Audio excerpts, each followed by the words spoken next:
Hello friends, हम पढ़ रहे थे linear differential equation with constant coefficient. आज हम देखेंगे linear homogeneous differential equation. Homogeneous का मैंने आपको बताया था।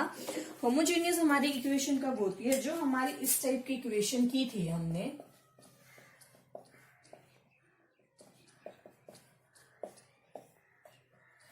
यहाँ पे x था, ठीक है। ये इस टाइप की इक्वेशन होती है हमारी linear differential equation with constant coefficient.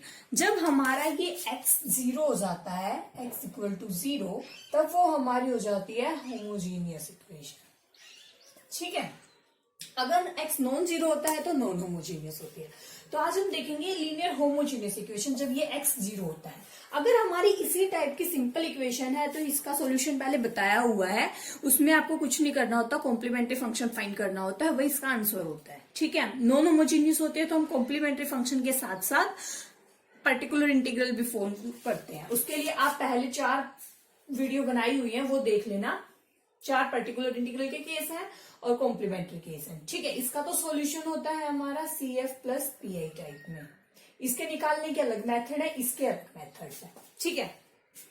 आज हम करेंगे एक स्पेशल मेथड, आइलर्स जिसे बोलते हैं। कोई बोलता है रूलर मेथड, कोई कहता है आइलर मेथड, बट सबसे इंपॉर्टेंट मेथड है ये। इसका क्वेश्चन पेपर में आता ही है। तो आज हम किस टाइप की इक्वेशन करेंगे? पहले इसके डिफरेंशिएशन लिख देती हूँ मैं। ए differential equation of the form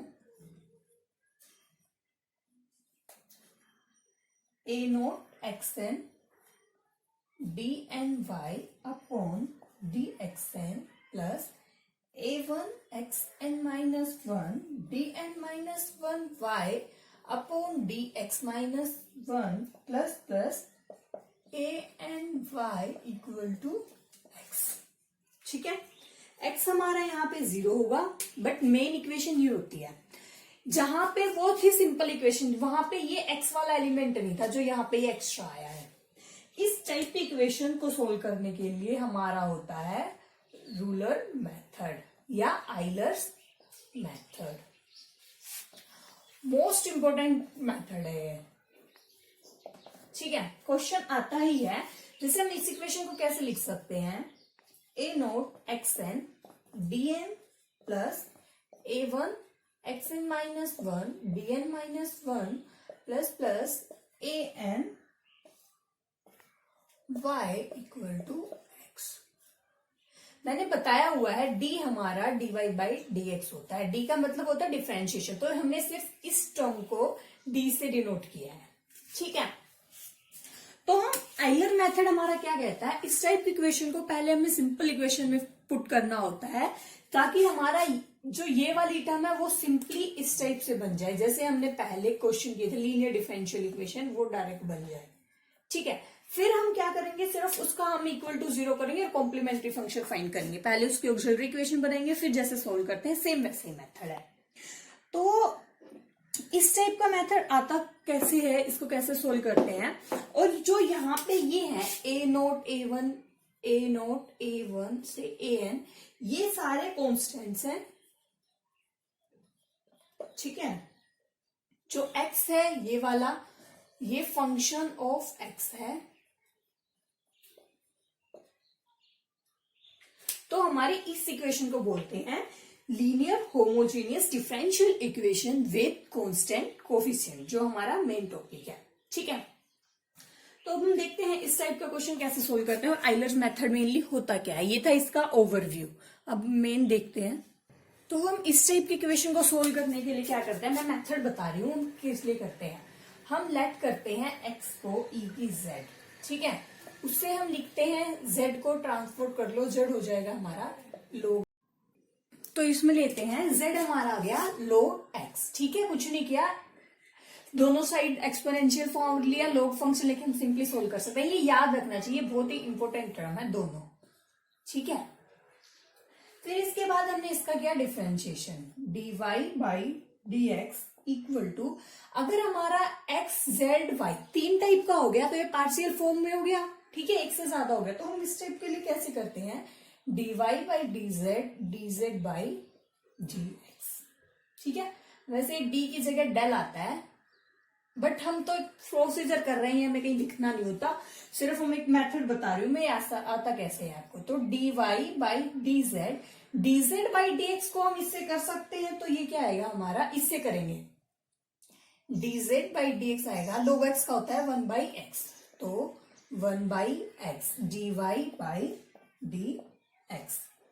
इस x को इस साइड ले आओ, x dy by D X equal to dy by D Z. dy by D X को कैसे लिखते हैं, कैपिटल D से मैंने बताया था, ठीक है। ये हो गया dy बाई डी जेड। तो क्वेश्चन में था हमारी इक्वेशन हमारी इस टाइप की थी, a nought X N D N plus A N Y equal to 0। मेन हमें इसको ट्रांस करना था, ठीक है। तो एक्स डी इसकी जगह हम पुट करेंगे डी बाई डी जेड, या ये ऐसे लिख लो इसे, एक्स डी की जगह लिखते हैं तो जैसे हम इसे ऐसे लिख लेते हैं, D Y by D X है, X D by D X equal to D by D Z, मतलब X D equal to D one. हम इस एक्स डी की जगह डी वन पुट करेंगे, ठीक है। ऐसे ही अगर सिंपल फर्स्ट डेरिवेटिव है तो एक्स डी है, तो जैसे डी तो मतलब फर्स्ट डेरिवेटिव ना, अगर डी टू है तो सेकंड डेरिवेटिव उसकी जगह हम पुट करेंगे D one into D one minus one. इसका भी पूरा प्रोसीजर होता है, आपको इतना प्रोसीजर जाने की जरूरत नहीं है। हम डायरेक्ट वैसे क्या करेंगे, इसी टाइप का एक बार और डिफरेंशिएशन कर देंगे, इसका एक बार और डिफरेंशिएशन हो जाएगा, 1 बाई एक्स का हो जाएगा, तो वो हो जाएगा एक्स स्क्वेयर डी स्क्वेयर कुछ हो जाएगा, और फिर वो इसी टाइप से बन जाएगा, ठीक है। फिर in general X N D N को हम पुट करते हैं D one minus one comma D one minus N minus one, ठीक है। एक्स डी है तो सिर्फ D one, D square X square D square है, ये एक्स स्क्वेयर डी स्क्वेयर है, तो D one into D one minus, मतलब एक एक करके माइनस होता जाएगा। ये तो है इसका मेथड, ये आया कैसे है, ठीक है। अब हम इसका देखेंगे, इसका सॉल्यूशन हम निकालते कैसे, क्वेश्चन देखेंगे, आपको क्वेश्चन से इजीली समझ आएगा, ये पूरा मेथड है। हमें सबसे अच्छा मेन याद क्या होना चाहिए कि हम x को ez लेंगे, तो x को ez लो या इसको याद रख लो, ये तो दोनों सेम ही बात है। फिर हमें एक्स डी की जगह D one, x square D square है तो ये पुट करना आना चाहिए, फिर हम सिंपल क्वेश्चन बन जाएगा हमारा, जैसे हमने पहले क्वेश्चन किया था। फिर उसको हम सिंपल वे से सोल्व कर सकते हैं, सिर्फ उसका कॉम्प्लीमेंट्री फंक्शन फाइंड करना है। अगर वो होमोजीनियस इक्वेशन है तो सिर्फ उसका x तो 0 हो जाएगा, तो सिर्फ कॉम्प्लीमेंट्री सॉल्यूशन होगा, ठीक है। अगर x कोई और फॉर्म का है तो पर्टिकुलर इंटीग्रल भी फाइंड करेंगे। उन सबके मेथड्स मैंने आपको पहले वाली वीडियोस में दे रखे हैं, आप पहले वो वीडियो देख लेना। तो हम इसका एग्जांपल करते हैं, जैसे एग्जांपल है X square D square plus X D plus one Y equal to 0। ये हमारी होमोजीनियस इक्वेशन हो गई, ठीक है, क्योंकि इसमें हमारा x है 0। इसके लिए मैंने क्या बताया था, आपको क्या याद रखना है, पहले लेना है हमें let x equal to ez, या फिर ये लिख लो z equal to log x, दोनों सेम ही बात है, ठीक है। एक्स डी की जगह हमें पुट करना होता है d1, एक्स डी की जगह d1, x square D square की जगह d1 into d1 minus one, ठीक है। इसमें पुट करो, एक्स स्क्वेयर डी स्क्वेयर है तो हमारी इक्वेशन बन जाएगी d1 minus one plus d1 plus one equal to 0, ठीक है। y भी आएगा। इस क्वेश्चन को सोल्व कर लो, d1 square minus d1 plus d1 plus one y equal to 0, cancel out, d1 square plus one y equal to 0। ये हमारी सिंपल इक्वेशन बन गई जो हमने पहले की थी, linear equation with constant coefficient. इसके लिए हमें इसका सॉल्यूशन निकालने के लिए हमें पहले क्या करना होता है, पहले हमें इसका ऑक्सिलरी इक्वेशन लिखनी होती है, ये हमारी इक्वेशन बन गई। फिर इसकी ऑक्सिलरी इक्वेशन के लिए हमें क्या करना होता है, d को रिप्लेस करना होता है m से, तो m square plus one equal to 0। Equation को सोल्व करोगे -1 m आ जाएगा प्लस माइनस आयोटा, ठीक है। अब अगर इस टाइप के आते हैं तो ये हमारा इमेजिनरी रूट। इमेजिनरी रूट के लिए हम CF कैसे लिखते हैं, C1 cos Z plus C2 sin Z। सबसे ज्यादा गलती स्टूडेंट्स यहां करते हैं।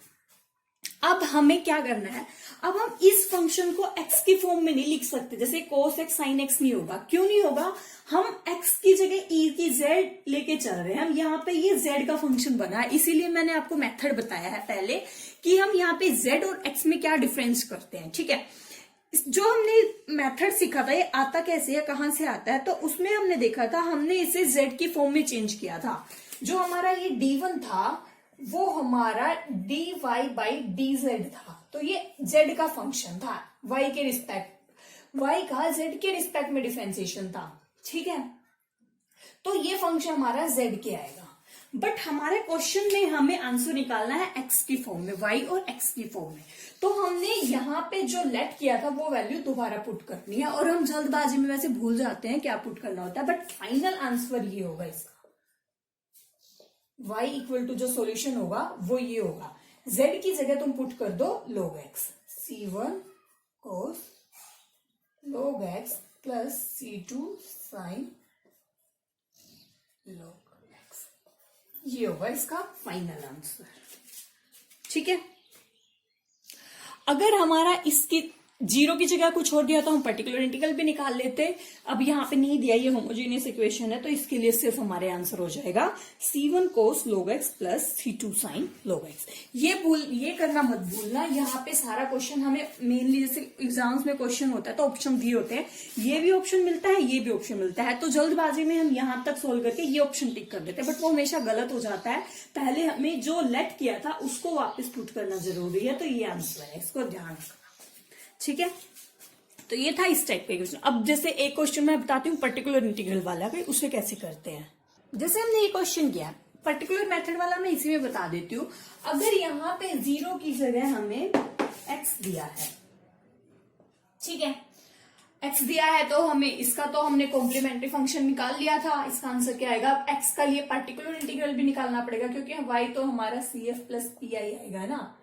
CF हमने देखा भी, इसका आया है C1 cos log x plus C2 sin log x। ठीक है, अब हमें पर्टिकुलर इंटीग्रल निकालने के लिए वही सेम मेथड 1 अपॉन, ये हमारी इक्वेशन बन गई थी, एक सेकंड में लिख देती हूं, d1 square plus 1 equal to 0। ये हमारी कॉम्प्लीमेंट्री के लिए बनी थी। अब यहाँ पे 0 की जगह है x को हमने लेट किया था e की z, तो वो फंक्शन यहां भी पुट होगा। ये नहीं है कि सिर्फ कॉम्प्लीमेंट्री फंक्शन सोल्व करते हुए यूज करना, दोनों टाइप में यूज होगा। x है यहाँ पे, x को हमने लिया था e की z, तो अब हमें इसका PI निकालना है, तो हमारा PI होगा 1 upon d1 square plus 1 e की z। अगर इस टाइप का होता है तो हम PI कैसे निकालते हैं, जो यहाँ पे a होता है उसको d1 की जगह पुट करते हैं। ठीक है, यहाँ पे a है हमारा 1, तो 1 अपॉन 1 का स्क्वायर प्लस 1 इंटू e की z, 1 अपॉन 2 e की z। ठीक है, तो हमारा आंसर PI आ गया। ये सेम इसमें भी करना है, e की z को जो हमने लेट किया था, z का फंक्शन है, आ गया, बट हमें x के फंक्शन में कन्वर्ट करना है, तो हम इसे पहले पुट करेंगे x में। e की z को हमने लिया था x, तो इसका कंप्लीट सॉल्यूशन आ जाएगा। ये तो था CF, PI आ गया हाफ x, तो y equal to C1 cos log x plus C2 sin log x plus 1/2x। ये आ गया इसका कंप्लीट सॉल्यूशन। अगर यहाँ पे x दिया है, कुछ भी दिया हो, x दिया हो, कुछ भी दिया हो, मेन मेरा बताने का मतलब ये था, अगर यहाँ पे जो भी पर्टिकुलर इंटीग्रल भी निकालना होता है तो उसको भी हमें चेंज करना होगा x इसी तरह से, जैसे CF में चेंज किया x को EZ लेके या Z को log x लेट करके, इसी तरह हमें पर्टिकुलर इंटीग्रल निकालते हुए भी चेंज करना होगा, और फिर हम लास्ट में चेंज करेंगे। ये थे इसके सिंपल मेथड, ठीक है। इसके एक दो और एग्जांपल्स बहुत सारे मिल जाएंगे आपको, एक दो क्वेश्चन सोल्व करके देखना, अगर नहीं होता है तो मुझे बता देना ना। आप इजिली सेम मेथड पहले वाला है, बस याद ये रखना है एक्स को ई से लेट करना है, एक्स जी को डी1 लेट करना है, ठीक है। तो फ्रेंड्स ये था आइलर मेथड, बहुत ही मोस्ट इंपोर्टेंट मेथड है, और इसी के साथ डिफरेंशियल इक्वेशन का हमारा यही टॉपिक्स पूछे जाते हैं, यही मेन होता है। एक वैसे एक ट्रेजेक्ट्री होता है, वो डिफरेंशियल इक्वेशन का पार्ट ले भी लेता है या अलग भी होता है, उसे हम नेक्स्ट वीडियो में करेंगे। वरना डिफरेंशियल इक्वेशन के आप सारे वीडियोस देख लेना, कोई भी डाउट हो तो मुझे बता देना।